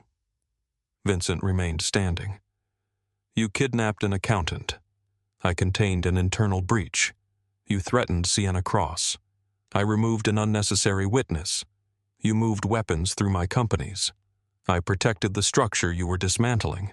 Malcolm spread his hands over the table. It was not the gesture of a man accepting blame. It was the posture of someone presenting a reasonable proposal. You inherited an organization that fed hundreds of families, he said. Drivers, warehouse crews, security men, accountants, widows, children. You closed the routes that paid them. You sold properties that gave us leverage. You cut agreements your father spent decades building. My father built those agreements with blood. He built them with reality. He built them because violence was the only language he trusted. And you think freight contracts make you civilized? Vincent's face remained controlled. No. I think fewer mothers identifying their sons makes us less monstrous. Malcolm leaned back. Your father would not recognize what you have become. That is the first comforting thing you have said. The room went quiet. Malcolm's men remained near the wall. One stood beside a narrow shelf holding a ceramic bowl and an old hotel directory. His phone rested against the shelf edge screen facing down. Nora noticed the angle. The microphone pointed toward the table. Malcolm continued. The legitimate businesses are too slow. Rourke Freight lost 2 major contracts this year. The property division is carrying debt. The security division cannot replace what the old routes produced. Vincent said, It does not have to replace it. Tell that to the men whose salaries you cut. I did. Tell it to the families that were promised protection. I did. Tell it to the council when they ask why rival crews now control 3 of our former corridors. I already have. Malcolm's mouth tightened. There it was. Not greed alone. Humiliation. Vincent had made choices without needing Malcolm's approval. Worse, the organization had followed him. Malcolm tapped one finger against the table. You confuse obedience with loyalty, Vincent said. You confuse fear with both. Nora watched Malcolm's right hand. Every time Vincent answered, Malcolm touched the inside edge of his coat near his chest. Once. Then again. The motion looked casual. It was not. Nora shifted her attention to the armed men. The one near the shelf had placed his phone carefully enough that the microphone faced the room. A tiny blue light reflected in the water glass near Malcolm's hand. The camera beside Nora's laptop continued recording. Malcolm did not know it, or he thought it was inactive. He looked toward Vincent. Did you know conference room 1903 was being used during your meeting at the Halston Crown? Vincent's eyes narrowed slightly. No. Did you authorize Travis Kincaid to meet with Northline representatives? Num. Did you approve the movement of specialized cargo through Rourke Medical Transport? Num. Did you know that weapons were included in those shipments? Vincent did not answer. Malcolm waited. The questions were too clean, too complete. Each one required a sentence that could be separated from the room around it. Nora looked at Malcolm's coat again, then at the phone on the shelf. He did not come for the card, she said. Malcolm turned. Excuse me. If you wanted the card, your men would be searching the house. One of the men looked at Vincent. The other remained focused on Nora. She continued. You already know the image was recovered. You saw the copies on the table. You are not here to destroy the photograph. Malcolm's face revealed nothing. Nora pointed toward the inside of his coat. You are here to replace it. Vincent looked at Malcolm's hand. Malcolm slowly lowered it. Nora said, A photograph is dangerous because it preserves context. Malcolm needs a statement that changes the context. Malcolm's voice remained calm. You give your profession too much credit. No. I know exactly how little an image means when someone powerful controls the caption. The words came from a place older than the room. She felt Vincent look at her. Malcolm said, And what caption do you imagine I want? Nora leaned slightly toward the table. One sentence that sounds like authorization. One answer that can be edited. Then the forged signature becomes a clerical mistake. The meeting becomes an operation. Vincent approved, and the recovered image stops being evidence against you. Malcolm looked at Vincent. Vincent stopped speaking. The silence confirmed everything. Nora nodded toward the phone on the shelf. That one is recording. The man beside it moved his shoulder, blocking her view. And there is another device inside your coat, she said. Malcolm did not deny it. Instead, he looked at Nora with something close to admiration. Elias chose well. He chose someone you underestimated. That is not the same thing. No, she said. It is worse. Malcolm's gaze moved to Vincent. You brought a civilian into a family matter, Vincent answered. You brought a family matter into her hotel room. She picked up a card. You sent men after her. I sent men to recover property. You broke into her room. I needed to know whether she had copied it. You threatened her life. Malcolm's expression hardened. I did not threaten anyone. Nora reached toward the camera beside the laptop and turned it so the red recording light faced Malcolm. Now there are 2 recordings in this room. The man near the shelf took one step forward. Vincent's hand moved inside his coat. The second man drew his weapon halfway, not enough to aim it enough to make the possibility visible. Nora did not touch the camera again. Malcolm looked at its red light. When did you start that? Before you opened the door. You expect me to believe it is uploading. I do not care what you believe. The man beside the shelf moved closer. Nora looked directly at him. If you break the camera, the copy remains. He stopped. Malcolm studied her face. Where is it going to people who do not need to trust me? Vincent looked at the laptop. The upload had reached 100%. Nora had seen the confirmation in the reflected screen before Malcolm entered the kitchen. She kept her voice steady. One encrypted copy is with Vincent's attorney. One is with an independent investigator. One is attached to a timed server.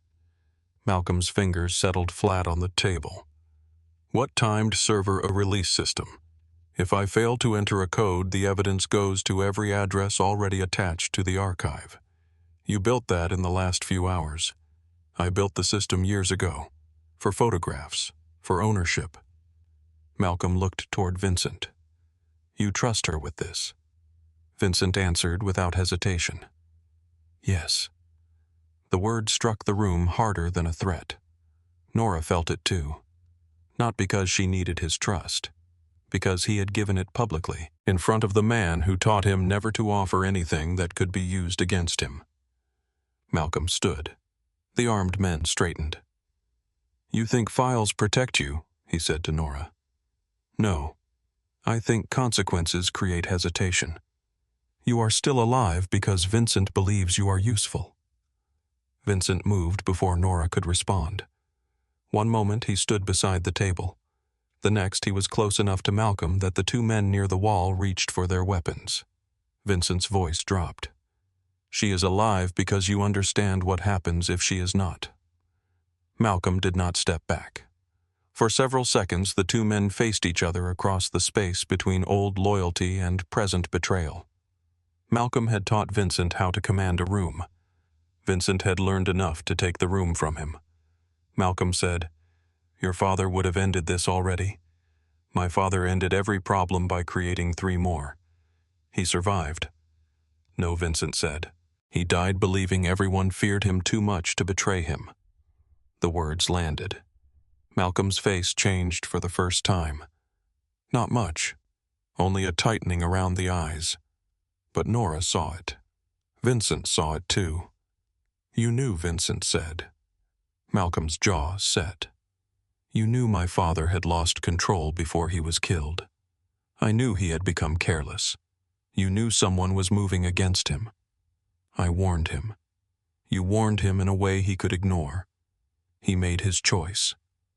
Vincent's voice remained quiet. "And you made yours." Malcolm glanced at the camera again. Nora understood the danger of the moment. He had come expecting to control the record. Now the record was controlling him. Every sentence could become evidence. Every threat carried consequences. Every order to the armed men could be replayed to people whose loyalty depended on believing Malcolm acted for the organization rather than himself. Vincent stepped back. "Where is Elias?" Malcolm said nothing. Vincent looked at the man near the shelf. "Travis has been identified. Sienna is alive. Northline's records are copied. If Elias dies, Malcolm carries the only motive left." The man's eyes moved toward Malcolm, only briefly, but uncertainty had entered the room. Vincent continued, "You were told this was a recovery." Malcolm's gaze sharpened. "Do not speak to my men." Vincent ignored him. "You were told the photographer had stolen property. You were not told the property proves Malcolm forged my authorization and used Rourke rotes for weapons." The second man looked at the documents on the table for the first time. Malcolm said, "They know who they work for." Vincent replied, "That is what they are deciding." Nora saw the balance shift. The men had entered believing Vincent was hiding evidence against the organization. Now they were looking at Malcolm as the man who had built an unauthorized network and exposed everyone connected to it. Malcolm had weapons. Vincent had context. Nora had the recording. No one moved. The house held its breath around them. Malcolm reached inside his coat. Vincent's hand moved toward his weapon. The men near the wall raised theirs. Nora remained still. Malcolm removed a small recording device and placed it on the table. Its light glowed red. He switched it off. The man beside the shelf picked up his phone. He stopped the recording. Malcolm looked at Vincent. "You have won this room," Vincent said. "This room was never the point. No, the organization is. You stopped caring about the organization when you decided it belonged to you." Malcolm's mouth curved without warmth. "And you stopped understanding it when you decided you could make it clean." "I am not trying to make it clean. What are you trying to make it?" Vincent glanced toward Nora. "Something that does not require another child to die so men like us can call ourselves necessary." Malcolm followed his gaze. His expression changed again. This time Nora recognized it. He had found the weakness he wanted. Not affection itself. The possibility that Vincent had something to lose beyond territory. Malcolm looked at her carefully, committing her face to memory. Vincent saw it. "If you use her to reach me," he said, "every copy of this evidence goes public before you find the second address." Malcolm's eyes returned to him. Second address? Nora had not mentioned one. Vincent was bluffing. He did it without changing his breathing. Malcolm could not know. Nora understood the offer hidden inside the lie. Vincent was giving Malcolm a reason to believe Nora's location had already been separated from him. A reason to hesitate. Malcolm picked up his gloves. "This is not finished." Vincent answered, "No, but you no longer control how it ends." Malcolm looked at the armed men. They lowered their weapons. He walked toward the front door. Before leaving, he turned to Nora. "You believe the camera makes you powerful." Nora met his eyes. "No, it makes it harder for you to lie alone." The door closed behind him. The lock settled into place. For several seconds, the house remained silent. Vincent did not move. Nora listened to the retreating vehicle outside, the tires crossing the wet street, the engine fading beyond the trees. Only when the sound disappeared did her hand begin to shake. She looked down. Her fingers trembled against the edge of the table. The fear had waited until it was no longer useful. Vincent approached. He stopped an arm's length away. "Can I?" The question took her a moment to understand. Then she nodded. He lifted the camera from her hand and placed it carefully beside the laptop. His fingers did not touch hers. Nora breathed in. The room smelled like coffee-damp wool and the faint metal trace of weapons that had never been fired. Vincent looked at her. "You knew the upload was complete?" "Yes. You did not tell me." "You were busy. You let him believe the server would release everything. It will." His eyes narrowed slightly. "You finished the system while you were showing him the basement door." Vincent stared at her for a second. Then something in his expression loosened. Not amusement. Relief. "You planned for the house to be breached. I planned for evidence to survive me." The answer removed the softness from his face. Nora. She knew what he wanted to say. That she should not speak of her own death as a technical variable. That the idea had become personal to him. She did not know what to do with that yet. "You told me the truth when lying would have been easier," she said. "That does not mean you owe me your life. I did not do it for you." Vincent's gaze held hers. "Why did you do it?" "Because Malcolm was trying to decide what the evidence meant. I know what it costs when someone else controls the story." The old wound entered the room with them. The magazine, the stolen credit. The editor who had smiled because truth without power did not frighten him, Vincent understood. He stepped closer, then stopped again. The space between them narrowed to a choice. Nora made it. She moved forward and rested her forehead briefly against his chest. For 1 second, he did not touch her. Then his hand settled lightly against her shoulders. No possession, no claim, only steadiness. She listened to his heartbeat beneath the black shirt. It was faster than his face had allowed anyone to see. When she stepped back, his hands fell away immediately. "Thank you," he said. The words carried no decoration. Nora looked toward the camera. "You can thank me after Elias is found." Vincent reached for his phone. This time, when he gave orders, he used names. Travis Kincaid, Northline Strategic Holdings, the Indiana storage sites. Every loyal security team Vincent still trusted moved at once. By evening, Travis was stopped outside a warehouse near the state line. He denied knowing Malcolm. Then Vincent's people showed him the recovered image. Travis asked for an attorney. 2 hours later, he began cooperating. Elias Ford was found alive in a locked office behind one of the warehouses. He had a fractured wrist, 2 broken ribs, and enough anger to identify every man who had touched him. Northline's accounts were frozen before midnight. Vincent's attorneys delivered the records to the senior members whose money and freedom Malcolm had placed at risk. The organization did not collapse. It divided. Men who had praised Malcolm's loyalty began studying where his accounts led. Men who had questioned Vincent's transition realized the weapons route had been designed to sacrifice all of them if federal investigators arrived. Malcolm disappeared before anyone reached his house. Vincent lost 2 subsidiaries, severing Northline from his legitimate companies. He accepted the loss. 48 hours after the confrontation, Nora sat in a different hotel room in Wicker Park, listening to Vincent explain how her name had been removed from every operational record. "The camera footage is listed as security material from a Rourke device," he said over the phone. "The recovery work was handled internally. No document identifies you." Nora looked at the 4th photograph on her laptop. "You erased my name." Silence filled the line. Vincent understood the weight of those words.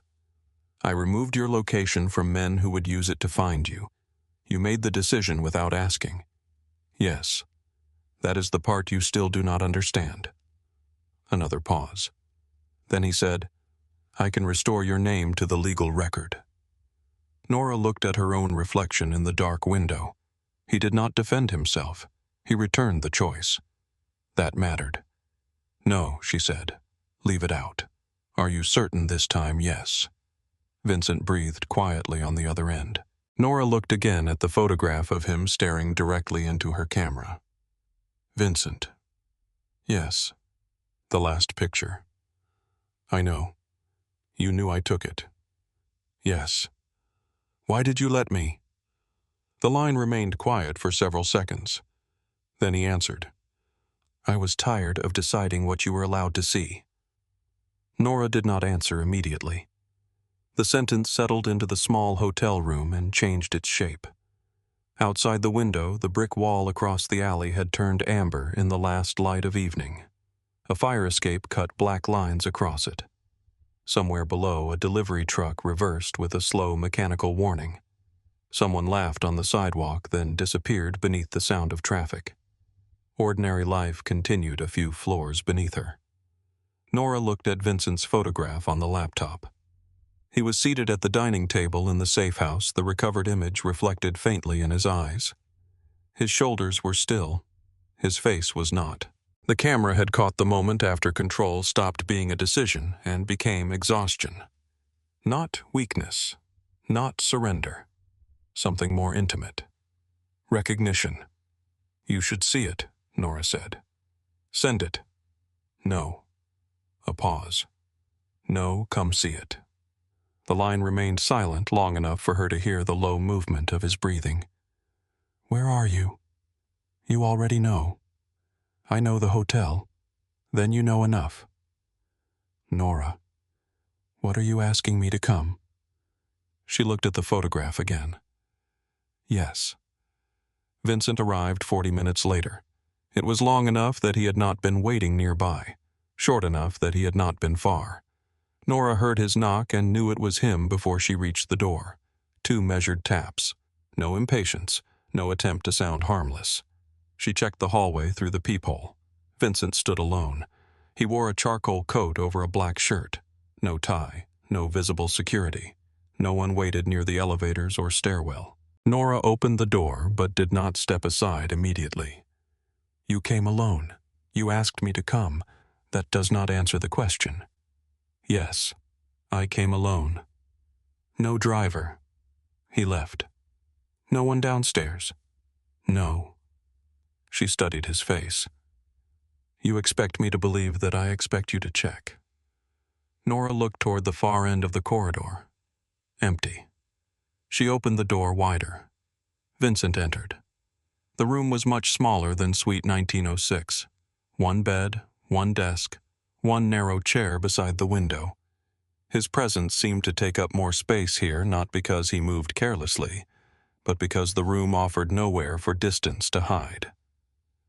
Nora closed the door. He waited while she locked it. The gesture did not escape her. The first night he had locked a door to keep her inside. Now he stood quietly while she decided what happened to the door. Nora crossed to the desk. The laptop remained open. She turned it toward him. Vincent approached. For several seconds he said nothing. The photograph filled the screen. His face looked directly into the lens.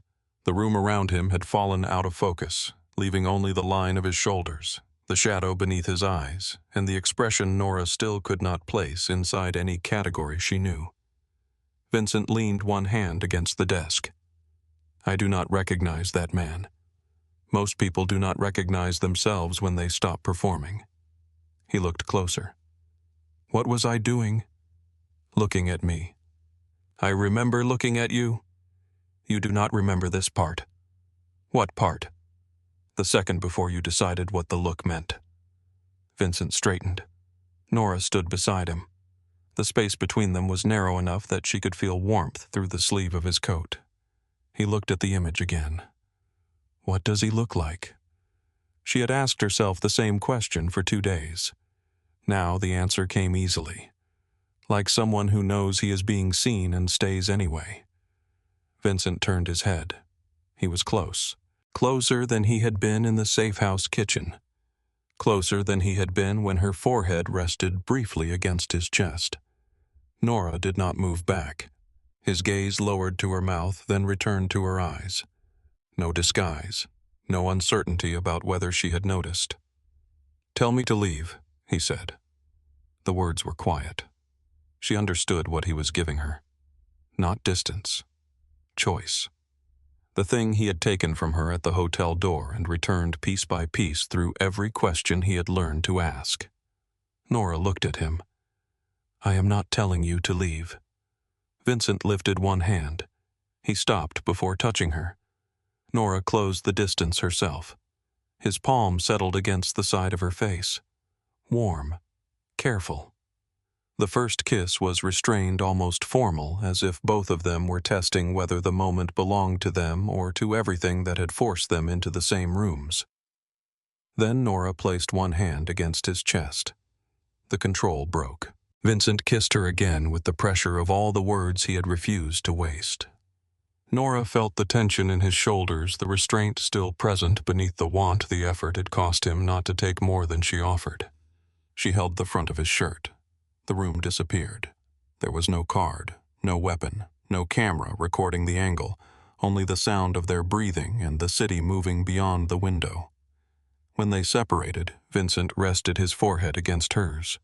Neither spoke. Nora smiled first. It surprised her. What he asked. "You are less frightening when you ask permission." "I was not trying to be frightening. That makes it worse." Something close to a laugh moved through him. She had heard no sound like it from him before. It changed his face more than the photograph had.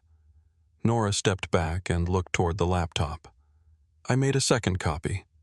"Of the photograph?" "Yes. For me, I did not say that. You invited me here. To look, not to keep it." "Correct." Vincent studied her. "Then keep it." "I was going to." He nodded once. The answer pleased him. That pleased her more than it should have. They sat by the window as the last light faded. Vincent took the narrow chair. Nora sat on the edge of the bed with one leg folded beneath her. For the first time since meeting, they occupied a room without evidence between them. The absence felt unfamiliar. Nora asked, "What happens to Malcolm?" "He has lost access to Northline's accounts." "That was not my question." "I know." Vincent looked toward the brick wall outside. "Travis gave us names, storage sites, payment routes. Malcolm was moving money through 3 people who believed they answered directly to me. And now 2 have cooperated. 1 disappeared. Malcolm the 3rd. Nora watched his profile. "You have not found him?" "No." "Does that mean he can still reach you?" "Yes." "Can he reach me?" Vincent did not answer quickly enough. Nora's voice sharpened. "Do not choose the least alarming version." He met her eyes. "He knows your face. He knows your profession. He may know where you worked before the hotel."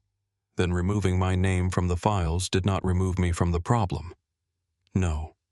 "Why tell me I was safe? I said the immediate risk had been reduced." That is the kind of sentence men use when they want a woman to stop asking questions. Vincent accepted the accusation without resistance. "You are right." Nora stood and crossed to the window. The alley below had darkened. Apartment lights glowed beyond the fire escape. "I do not want guards outside every building I enter." "I know." "I do not want my assistant followed." "I know." "I will not live in one of your secure houses." "I know." She turned. "You keep saying that. Because I listened. Listening is not the same as agreeing." "No." "Do you agree?" Vincent leaned forward, forearms resting on his knees. "I agree that your life remains yours." The simplicity of the answer disarmed her. He continued, "I can increase security without placing men beside you. Better locks. Vehicle tracking you control. An emergency contact system that reports to you first. Not to you. And if I say no, then no." Nora held his gaze. "You make that sound easy." "It is not." "Good." "Why is that good?" "Because if it were easy, I would not believe you." Vincent looked down at his hands. I spent most of my life believing control was the same thing as protection. And now I know control protects the person holding it. Nora returned to the bed. Who taught you that? He looked at her. You did. She almost objected. Then she saw that he was not flattering her. He was stating a fact. 3 weeks passed. Malcolm remained missing. Chicago moved deeper into autumn. The trees along the lake lost their leaves. Wind came off the water with enough force to turn umbrellas inside out. Nora returned to work. She photographed a restaurant opening in Fulton Market, a political consultant who wanted a softer image, and an actor who arrived 40 minutes late and asked whether she could remove exhaustion from his eyes. She told him exhaustion was the most honest thing about his face. He laughed. She did not. The routine felt familiar but no longer complete. Vincent did not appear uninvited. He called, sometimes at night, sometimes between meetings. He never asked where she was unless the question had a reason. Nora noticed how much effort this cost him. That mattered too. They met twice for coffee in public places. The first time Vincent arrived early and chose a table with a clear view of both exits. Nora sat with her back to the door on purpose. He noticed. He said nothing. The second time he asked before moving her chair away from a draft. She let him. Their relationship grew through details too small for anyone else to understand. A message sent when he knew she was traveling. A photograph of morning light on the river. A cup of coffee placed on the correct side of the table. The absence of demands. The presence of questions. Nora did not enter his organization. Vincent did not ask her to. He told her enough to keep her safe and no more than she wanted to know. She told him enough to let him close and no more than she was ready to give. It was not trust in the complete sense. It was trust being built where both of them could see the construction. On the third Thursday after the hotel, Nora stood in a gallery in the West Loop while 6 photographers pretended not to study where visitors stopped longest. The space occupied the first floor of a converted warehouse. White walls, concrete floors, exposed brick, track lighting that flattened every shadow Nora had carefully preserved. The wine was better than expected. The lighting was worse. She had submitted 12 photographs before the Halston Crown assignment. 11 remained unchanged. The 12th did not. At the beginning of her sequence, Nora had placed the image of the empty hotel corridor. The elevator alcove divided the frame into light and shadow. A service cart sat near the edge. No people were visible, yet the image felt crowded with choice. She titled it, Between Staying and Leaving. Visitors stood before it longer than they stood before the polished rooftop portraits. A woman holding a wine glass asked, "What happened there?" Nora looked at the photograph. A door opened. The woman waited. Nora offered nothing more. At the end of the sequence hung Vincent's portrait, 100 centimeters wide, amber grain, low light, no title. Nora had asked his permission before printing it. She called him 2 nights earlier. "I want to show the 4th photograph. In the gallery." "Yes." "Will my name be attached?" "No." "Will people recognize me?" "Some might." Vincent had been silent. Nora waited. Finally he said, "Do you want it there?" "Yes." "Then hang it. You are not asking why. I know why." Nora was not sure he did. She was not sure she did either. The portrait belonged in the exhibition because it was the only image she had taken that month in which the subject and photographer had seen each other at the same time. It was not stolen. It was not hidden. It was not evidence. It was permission. The opening began at 7. By 8:30, Vincent had not arrived. Nora told herself she had not expected him. At 8:40, she checked the entrance. At 8:50, she stopped looking. She spoke to the gallery director about a possible solo exhibition. She answered questions about the corridor image. She accepted a compliment from a critic who had ignored her work 2 years earlier. Then the energy in the room changed. Not dramatically. A few conversations softened. A man near the entrance stepped aside. Nora turned. Vincent stood in front of his portrait. Dark suit, black shirt, no tie. He had entered without announcing himself and crossed the gallery without interrupting her. He looked at the photograph for a long time. Nora excused herself from the gallery director and walked toward him. She stopped beside him. "You came. You asked." "I did not ask. You hung the photograph. That is not an invitation." "It was to me." Nora looked at the portrait. "You are becoming confident. I learned from a photographer." "That sounds dangerous." "It is." Vincent continued studying the image. "You made me look human. The camera cannot create what is not there. It can create context." Yes. In this context, Nora considered him. A man who stopped hiding before he understood why. Vincent looked at her. The gallery light was as poor as she had expected. It sharpened one side of his face and left the other in shadow. For once, she did not want to correct it. "I have news," he said. "About Malcolm, yes."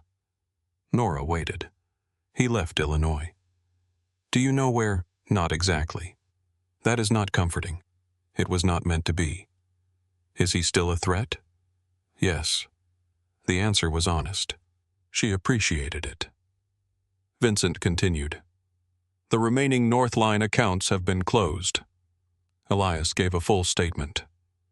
"Travis is cooperating through counsel. The counsel accepted the evidence. And I kept control of the legitimate companies. What did it cost? 2 freight divisions, 3 contracts, several men who preferred Malcolm's way. Do you regret it? No." The certainty in his voice held no performance. Nora believed him. Vincent looked around the gallery. "This is your world. One of them. There is no security at the door. There is a woman named Carla who becomes violent when people touch the prince. I saw her. She is enough." A man carrying 2 glasses of wine passed close to Nora. Vincent shifted instinctively, placing himself between her and the movement. He realized what he had done and stepped back. Nora noticed both actions. "You are learning," she said. Slowly. Very slowly. He looked toward the portrait again. "If Malcolm returns, I cannot promise there will be no danger. I know. I will understand if you decide this is not worth the risk." Nora watched the people moving through the gallery. Her photographs hung on the walls. Her name appeared beneath 11 of them. The last remained untitled. This room belonged to her work, her choices, and the life she had built from everything someone once tried to take. Vincent did not belong there automatically. That was precisely why his question mattered. "I will not become part of your organization," she said. "I know. I will not live under guard. I know. I will not stop traveling for work because you cannot control the room. I know.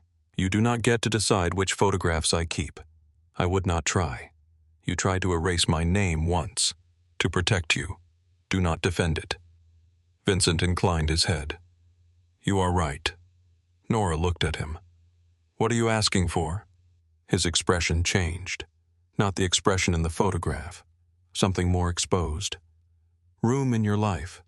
She folded her arms. "That sounds uncertain." "It is." "Good. Why certainty costs more." Recognition moved through his face. He remembered the hotel suite, the corridor image, her refusal to identify what could not yet be proven. For the first time that evening, Vincent smiled fully. It transformed him. Nora wished she had her camera raised. Then she realized she did not need it. Some moments did not require proof. Vincent looked at the portrait and then back at her. "You know you were never the woman I ordered." Nora raised one eyebrow. "Careful. You were the woman who arrived, and you refused to let her leave. At first." And now Vincent held out his hand. He did not reach for hers. He waited. "Now I ask her to stay." Nora looked at his open hand, then at the portrait, then at the corridor photograph across the room, the empty space between one decision and another. For most of her life she had stood outside the frame, watching, composing, protecting herself through distance. This time the light was imperfect. The timing was uncertain. The man in front of her carried a history she could not soften, and a future neither of them could control. Nora placed her hand in his. The gallery continued around them. Conversations rose and fell. Glasses touched. The city moved beyond the windows. Vincent's fingers closed gently around hers. He did not pull her closer. He let her decide the distance. Nora stepped toward him and stayed.